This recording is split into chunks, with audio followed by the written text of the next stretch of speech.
What's going down? It is your boy, StudioMguyvR, and thanks for watching my channel. Today I want to talk about The Last of Us 2.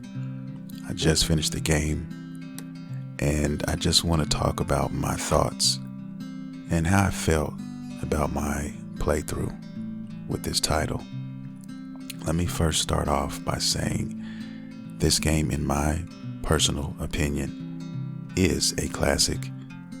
I know this game is very controversial.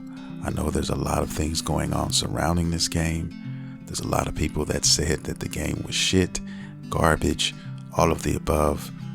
And to that I say, you must be smoking crack. Okay. In my opinion, guys, this game is so much more than a video game. It is a piece of art. It is an experience that I think anybody who loved the first game should definitely take it upon themselves to play and experience for themselves and get a full spectrum of this game. Okay, now if we're talking about gameplay and we're talking about world building, these are hands down some of the best that I've ever seen in a video game. Now, the story is what is talked about the most. That's the most controversial thing going on with this game, because there's a lot of people out there who do not understand, do not want to understand the dynamics of some of these characters, what they're about, and who they are. And to that I say it's a shame, because these are some of the best characters in the game that I have come across in quite some time.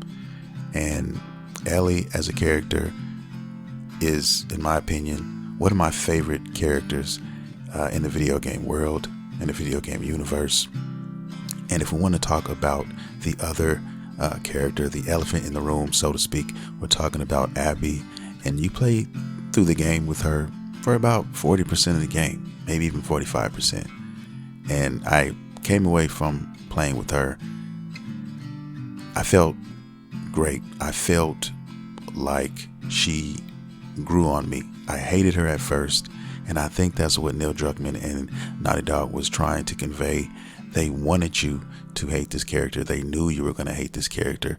But then as you play as her through the game, through the experiences, you learn about who she is as a person, the things she's went through.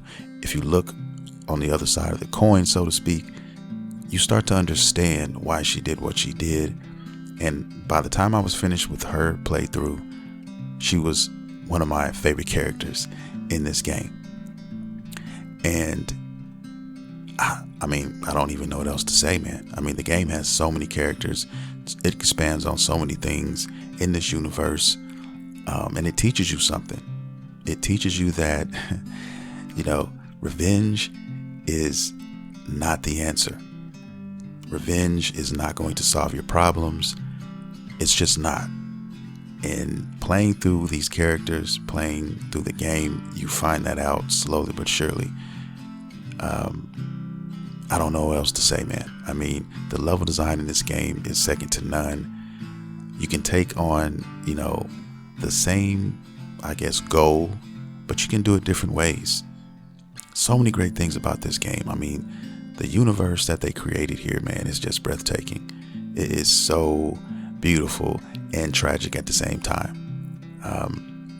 The old buildings, everything, you know, you run into, even some of the enemies, and, you know, having their own names, having personality, having layers, it feels like a lot of these characters have as you play through the game.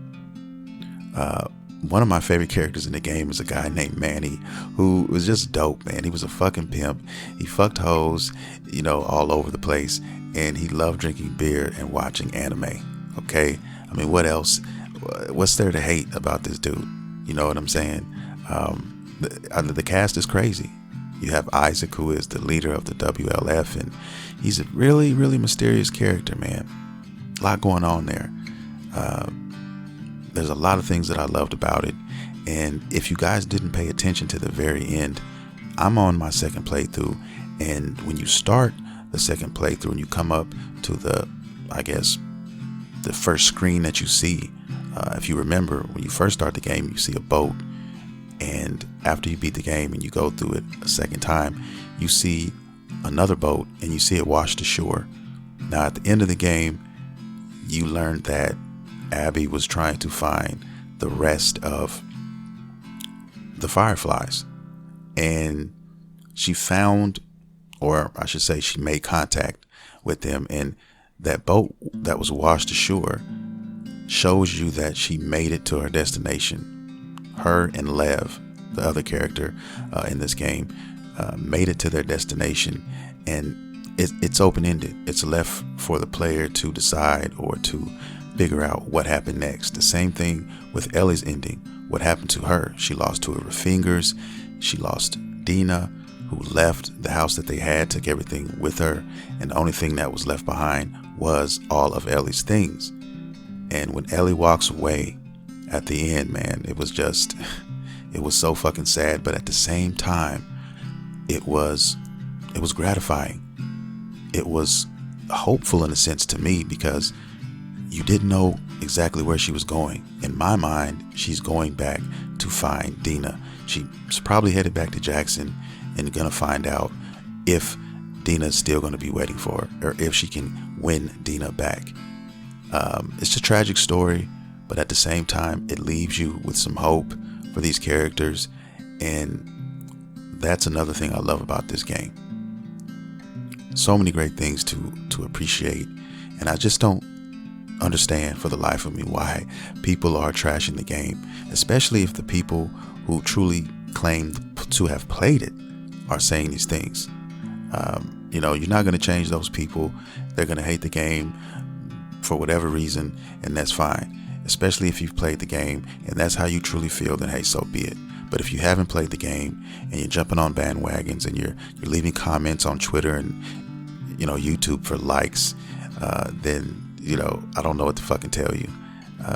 You're doing yourself a great disservice. You should definitely play this game. I highly recommend this to anybody who is a fan of the first game. Will you like it more than the first game? Who's to say? Me personally, I actually like the second game better than the first game. They're two different games in a sense. Okay. Now, if you ask me, I don't know how I would feel about a Last of Us 2 game that had Ellie and Joel going out on another adventure together. I just didn't want that. I wanted something different. I wanted something new, and I wanted something that had a punch and that felt like something drastic. And I think the death of Joel, is what they were trying to accomplish when they wrote this, when they did this. And for everybody out there who hates the fact that Joel's dead, trust me, I understand it. I do. But these actors and Neil Druckmann and these guys who have created these characters, they love these characters more than anybody else. Anybody else out here, man. So for them to do this, for them to write a story like this, they were doing it to tell a story. And that's what this game is. They're telling a story. They're not trying to appease the player. Okay? They know they're making a product, but at the same time, they're trying to write a story. Deliver a message, if you will. That's what they're trying to do. And if they had to sacrifice a beloved character or characters to do that, that's what they had to do. There's no other way. There was no other way around it. And I thank them for that.